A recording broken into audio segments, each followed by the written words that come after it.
Vanakkam. Welcome to this course on biomedical instrumentation.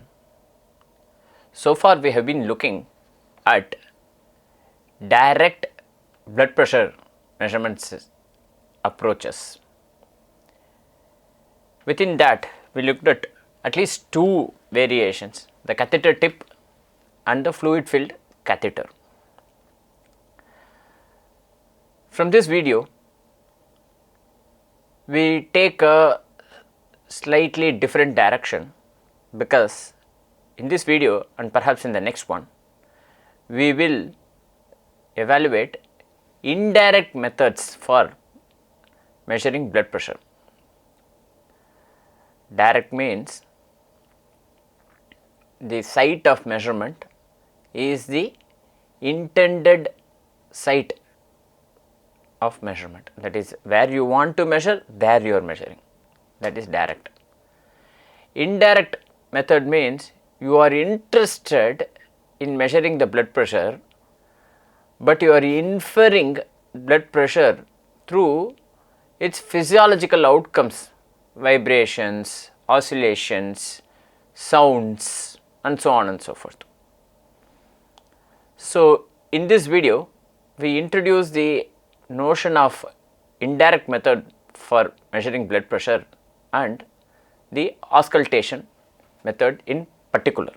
Recall that when we say indirect method, we mean that there is no invasive pressure sensor that is sent. So, that means this is a method that can be used in primary care setting, for example. So, this is not a method where you measure the pressure in an ICU or continuous blood pressure monitoring. That is not the purpose. This is used in a clinic, in a primary care setting, etc. So, that means this is a non-invasive method. So, immediately the advantage of this method is becoming obvious, that is that it does not require us to puncture an artery or perform an incision to guide a catheter to the desired location. That is what we have done, that is what is required to be done in the direct method. In this case, we measure the pressure at specific points in the body and then try to make interpretations from that data itself. So, the greatest advantage is of course the non-invasive nature of this measurement. Of course, the disadvantage is that there are several disadvantages which I will discuss later. One major disadvantage is that there is a lack of accuracy, there is an inter-observer variability, that is if I measure the pressure, it is something, if someone else measures the pressure, it is something else. Between medical professionals there is going to be inter-professional variability, that is going to be there. This is not there in sensors, because sensors directly measure pressure. This is not there in the direct methods, because the sensors are going to measure pressure. Of course, there is a sensor error which I am discounting for this purpose of this discussion, but it turns out that sensor error is a much smaller value when compared with interprofessional variability, which may be as high as 5 to 10 millimeter mercury in some cases. Most commonly it is the brachial artery that is used to measure the pressure. Why is that? Because that is the closest to the heart, it is a site that is closest to the heart, and so perhaps estimates the blood pressure in the heart with close accuracy, not exact. There are of course ways in which I could measure the pressure on the forearm, on the radial artery for example, or I could measure the pressure on the wrist for example. But then we did discuss this, like you measure pressure at the bottom of the tank, the pressure will be higher. Why is that? Higher than at the top of the tank. Why is that? Because of gravity, because of potential energy. We have already discussed that. So, that way it is useful to make sure that the person is seated, relaxed, their arm is kept like this, the forearm is kept like this, that is flexed at 90 degrees, biomechanics terms, but do check that, and you measure the pressure in the brachial artery, then almost close to the heart you are measuring. That is the approach. There are two standard approaches to measuring blood pressure using indirect method. One is the auscultation method. Auscultation means you measure the pressure using sounds, auscultation method. The other is oscillometry method. In this video, we look at the auscultation method. So, there are different devices here.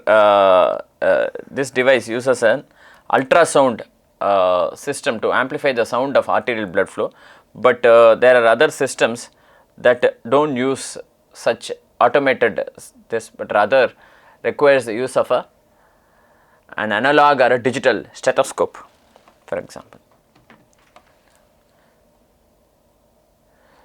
So, the auscultation method essentially has a rubber sleeve that is inflated with air using this pump. So, it is an inflatable cuff that is filled with air. So, this squeeze bag, this is the squeeze bag that is squeezed to inflate the rubber sleeve, that as you keep inflating, at some point what happens is that blood flowing through the brachial artery is completely cut off, that is this situation. In this situation, usually what people do is they inflate the cuff to a value much above an expected value. Recall that different people will have different systolic pressure values. So, they will inflate the cuff to a value of well above the expected value. The expected value may be, say for example 120 millimeter mercury, they will inflate it to above 200 for example, a very high value, right, and that will completely stop blood flow along the brachial artery, only briefly, right. So, we are talking about a few seconds to a minute maximum. So, only briefly you are stopping blood flow through the brachial artery, and then what they do, they keep a stethoscope at the level of the elbow or at the site of the brachial artery to listen for sounds of blood flowing through the brachial artery. Can you normally hear sounds flowing through the artery? The answer is no, because most flow, especially at such distances, are not so turbulent to cause enough noise. So, you really cannot detect sounds normally. But in this case, pressure is being, it is highly pressurized, the cuff is pressurized and the blood flow has been completely stopped, and then the cuff is slowly deflated, gradually deflated. It is very important that the rate of deflation be maintained at a level that the medical professional can observe. Two things, two senses the medical professional will have to use. One is they will have to hear the sound, at the same time they will have to watch the manometer. So, the manometer, as the cuff is, this is the pressure gauge or the manometer, as the cuff pressure is being released, the manometer pressure keeps dropping. So, they will have to see the pressure, at the same time hear the sound, or they will have to hear the sound and look at the pressure at that time. So, it is not something that is easy to do, it is actually quite challenging even for professionals. So, they deflate at a steady rate, and as cuff pressure falls just below the systolic value, what happens is that blood rushes through the brachial artery, causing a turbulent flow. This turbulent flow is what produces the so called Korotkov sound. This Korotkov sound is what is heard in the stethoscope. So, of course, you can hear this in the wrist also. There is a palpable pulp in the, there is a palpable pulse in the wrist after some time. As the cuff is getting deflated, the pulse resumes back in the, again in the wrist, for example. Now, as blood starts flowing, you are able to hear the Korotkov sound, and as you continue to deflate, these Korotkov sounds continue, or different sounds are heard, and after some time the sounds completely disappear. So, the first moment, the pressure value at which the first sound is heard is the systolic pressure, is the initiation of sound, because these pulse waves, what is causing these pulse waves? It is a brachial artery. What is causing these pulse waves? Heartbeat. Heart is beating. This heartbeat is causing cyclical pulsed waves of blood flow along the brachial artery. This is what causes the Korotkov sound. The first sound that you are hearing in the stethoscope, and the pressure that is called, that first sound is called as the first Korotkov sound, and the pressure at the time that you are hearing the first Korotkov sound is the systolic pressure, and after some time all the sounds disappear, and the point at which all the sounds disappear is the diastolic pressure. Of course, you are hearing this, these are auscultated, these are heard with a stethoscope or a microphone. Of course, the frequencies at which you measure this, you hear these sounds, systolic and diastolic auscultation values are between 18 and 26 hertz and between 40 and 60 hertz. So, this, the general frequency range is between 25 and 125 hertz. Now, it does not require a lot of intelligence to understand this falls within the environmental sound range, the ambient sound range. Different spaces have different levels of noise. It is possible that a clinic, medical professional's clinic is maintained with absolute silence, and so they are able to hear the noise. But let us say that the same medical professional is part of a larger medical camp wherein hundreds of people are coming, and lots of conversations between medical professionals and patients, and between patients, and all this is happening. You are conducting a medical camp, for example. At that time, the medical professional is, the doctor is measuring the pressure. In that time, the ambient noise will be very high, because the sounds produced in the environment and the sounds that are of interest to you have overlapping frequencies levels. So, that means that there is a challenge in terms of the ambient sound levels, noise levels affecting the measurement accuracy. General accuracy is plus or minus 2 millimeter mercury for systolic pressure and plus or minus 4 millimeter mercury for diastolic pressure. But there is also a inter-observer variability, between people variability, that I already spoke about. So, these Korotkov sounds are the sounds that the professionals listen for when they are deflating the cuff using this non-invasive procedure. Now, the first Korotkov sound will be heard when will this happen? When the pressure in the cuff is just below the systolic pressure. If the pressure in the cuff is above the systolic pressure, there will be no blood flow. So, just when that happens, it is absolutely critical that the rate at which you drop the pressure be gradual and relatively slow. If you do it suddenly, you will miss the sounds. Okay? That is another thing. So, the observer's skill level matters. Your ability to deflate in a gradual manner matters. Your ability to hear the sound and simultaneously watch the the manometer matters, all these things matter. So, the first Korotkov sound is what appears when the pressure in the artery is above the cuff pressure, or the cuff pressure drops below the value of the pressure in the artery. Assuming that the pressure in the cuff is the same as the pressure produced by the heart, there will be, so essentially your measurement is a measurement of the systolic blood pressure.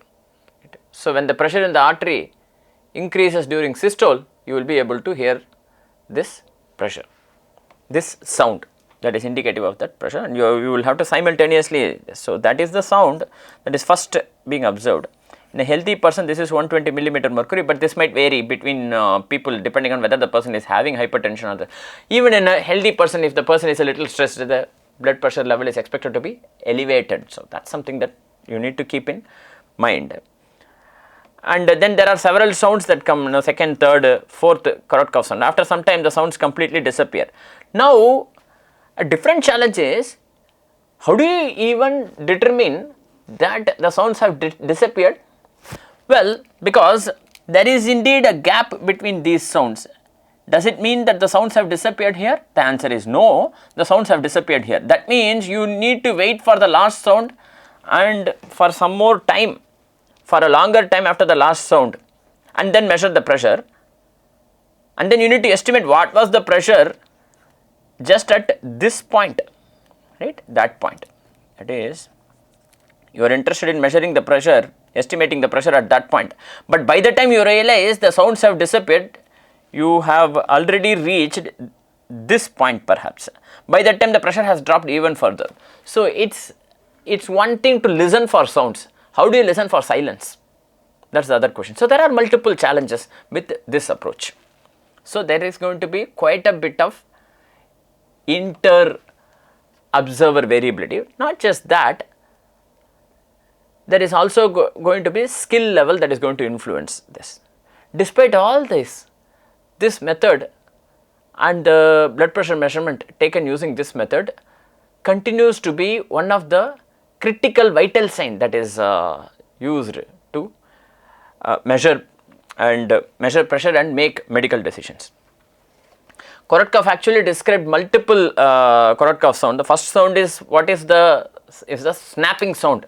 It's the first turbulent sound that is heard at the systolic pressure. This is very easy to identify.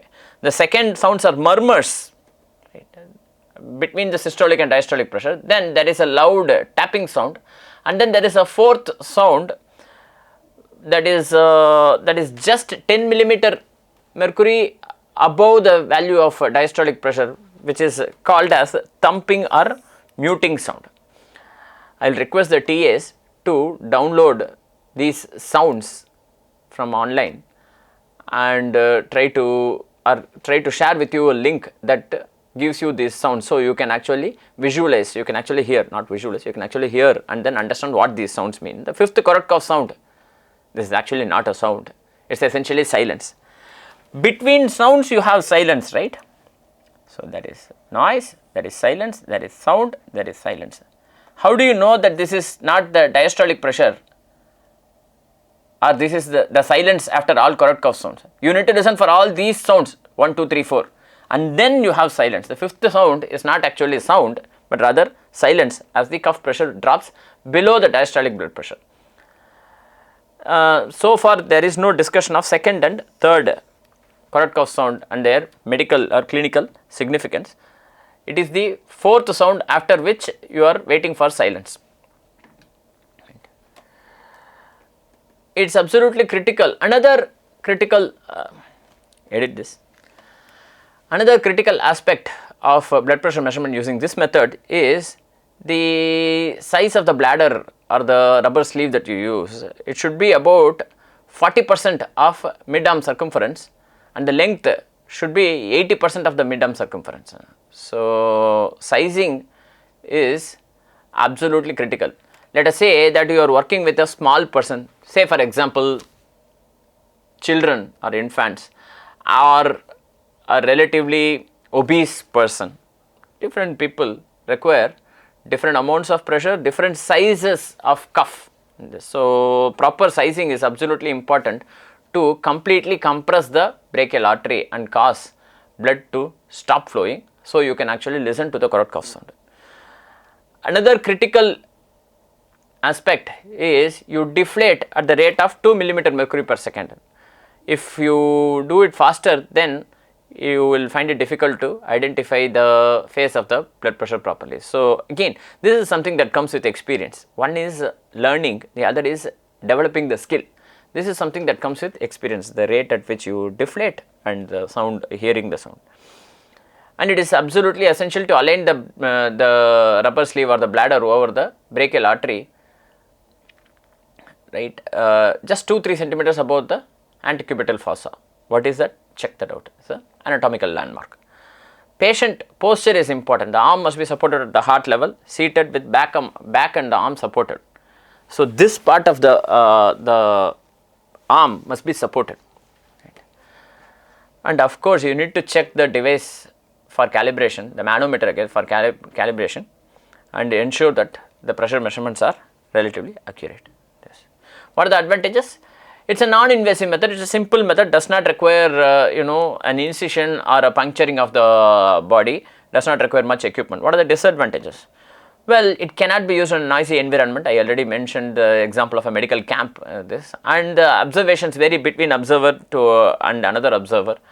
And if there is a mechanical error that is introduced in the system, for example, air leakage in the cuff or mercury leakage in the manometer, or there is some form of an obstruction, then that will cause a systematic error in the measurement, which you might not be able to figure out.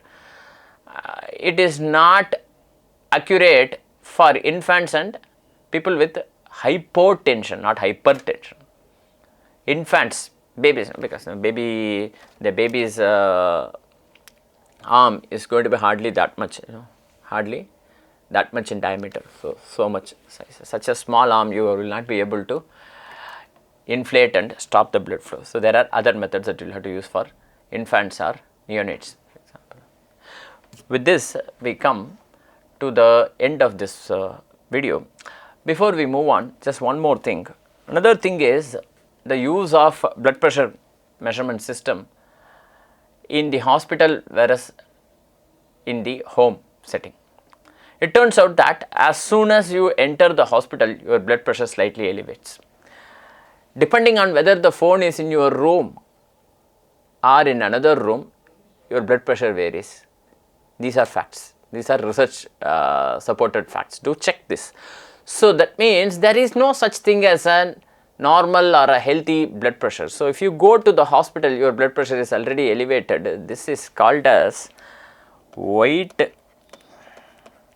coat hypertension. That is, if you see the medical professional, a nurse or a doctor with a white coat, and he is taking your blood pressure, it is already elevated by a small amount than what it normally is in a similar setting at home, for example. This is called as white coat hypertension. If you are having the phone in your room, usually you are a little bit more tensed. So, there is a little bit of hypertension if the phone is in your room versus whether it is in a different room. Something to keep in mind. With this, we come to the end of this video. In this video, we looked at indirect methods for blood pressure measurements and auscultation method. Specifically, the auscultation method means listening to correct cough sounds and the silence, and using that to estimate the systolic pressure and the diastolic pressure. With this, we end this video. Thank you very much for your attention.